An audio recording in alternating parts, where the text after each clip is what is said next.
Everyone welcome to KTV Telugu. రాజకీయం అంటే ఇచ్చిన హామీ మర్చిపోవటం, ఆడిన మాట తప్పడం, చేసిన శబదాన్ని గంగలో తొక్కటం, అవునన్నది కాదనటం, కాదన్నది అవుననటం, గుర్తులేనట్లు నటించటం, ఇతరుల మీద దుమ్మెత్తిపోసి టాపిక్ మార్చటం. తెలంగాణ సీఎం రేవంత్ రెడ్డి ఇప్పుడు రెఫరెండం విషయంలో అదే పని చేస్తున్నారనిపిస్తోంది. లోక్సభ ఎన్నికల ముందు CM Revanth Reddy full confidence తో ఉన్నారు. హైదరాబాద్ మినహా మిగతా 16 నియోజకవర్గాల్లో పైచేయిగా ఉంటామనుకున్నారు. బీఆర్ఎస్ బీజేపీని మట్టి కరిపిస్తామని విశ్వసించారు. ఖచ్చితంగా 14 నియోజకవర్గాలకు తక్కువ కాకుండా గెలుస్తామని ప్రకటించారు. లోక్సభ ఎన్నికలు ఖచ్చితంగా తమ పాలనకు రెఫరెండం అని ఆయన స్వయంగా ప్రకటించారు. ఎన్నికల ప్రచారంలో తన సభలకు వచ్చిన జనాన్ని చూసి రేవంత్ రెడ్డిలో మరింతగా విశ్వాసం పెరిగింది. దాంతో 1-2 చోట్ల రెఫరెండం అని చెప్పుకుంటూ పోయారు. చివరికి పోలింగ్ ముగిసిన తర్వాత అసలు పరిస్థితి రేవంత్ కు తెలిసొచ్చింది. బీజేపీకి భారీగా ఓట్లు పడ్డాయని, తాము డబుల్ డిజిట్ దాటటం కుదరదని రేవంత్ కు అర్థమైంది. 14 కాకపోయినా 9 ఖాయమని చెప్పుకున్నారు. అందుకొక కారణం కూడా జనంలోకి వదిలారు.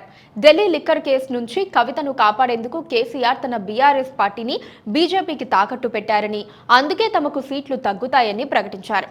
కట్ చేసి చూస్తే స్టేట్లో కాంగ్రెస్, బీజేపీలకు చెరిసమంగా 8 స్థానాలు దక్కాయి. బీజేపీ కంటే ఒక్క స్థానమైనా ఎక్కువ వస్తే బాగుంటుందని రేవంత్ రెడ్డి కోరుకున్నారు. అలా జరగకపోవడంతో ఇప్పుడు కాస్త డిఫెన్స్ లో పడిపోయారు. రెఫరెండం మాట ఎత్తకుండా అంతా కేసీఆర్ వల్లే జరిగిందని ఆరోపిస్తున్నారు. కాంగ్రెస్ కు అనుకున్నన్ని సీట్లు ఎందుకు రాలేదన్నది సమస్య కాదట. బీజేపీకి అంత సీన్ లేదని, అయినా 8 సీట్లు ఎలా వచ్చాయన్నది ఇప్పుడు పెద్ద విశ్లేషణ అని రేవంత్ మాట్లాడుతున్నారు. లోక్సభ ఎన్నికల్లో కాంగ్రెస్ కు 41% ఓట్లు వచ్చాయని, అసెంబ్లీ ఎన్నికలతో పోల్చితే దాదాపు 2% పెరిగాయని ఆయన గుర్తు చేశారు. అదే 8 స్థానాలు సాధించిన బీజేపీకి అసెంబ్లీ ఎన్నికల్లో 20% ఓట్లు వచ్చాయని, లోక్సభ ఎన్నికల్లో మాత్రం 35% పెరిగాయని రేవంత్ లెక్కలు చెప్పారు. బీఆర్ఎస్ నాయకులు ఆత్మ బలిదానం చేసుకున్నారని, అవయవదానం చేసి బీజేపీ అభ్యర్థులను గెలిపించారని ఆయన ఆరోపించారు. 7 చోట్ల బీఆర్ఎస్ డిపాజిట్లు కోల్పోయిన సంగతిని ఆయన ప్రస్తావించారు. మెదక్లో రఘునందన్ రావును గెలిపించేందుకు మాజీ మంత్రి హరీష్ రావు తమ పార్టీ ఓట్లను బీజేపీకి బదలాయించారన్నారు. రాష్ట్రంలో తనంతట తానుగా కేసీఆర్ అంతర్ధానం అయిపోయి బీజేపీకి మద్దతుగా నిలిచారన్నారు. ఇలా మాట్లాడుతూ ఎక్కడా రెఫరెండం ప్రస్తావన రాకుండా చూసుకున్నారు. సీఎం రేవంత్ కు కొంతకాలం పాటు బీఆర్ఎస్ టార్గెట్ గా ఉంటుందని ప్రత్యేకంగా చెప్పాల్సిన పని లేదు.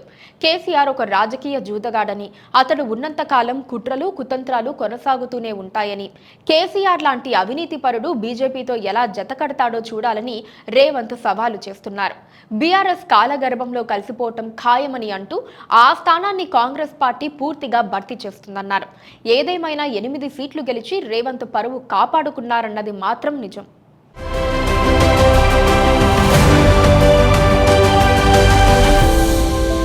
Please do subscribe to Please do subscribe to Please do subscribe to Please do subscribe to Please do subscribe to Please do subscribe to KTV Telugu.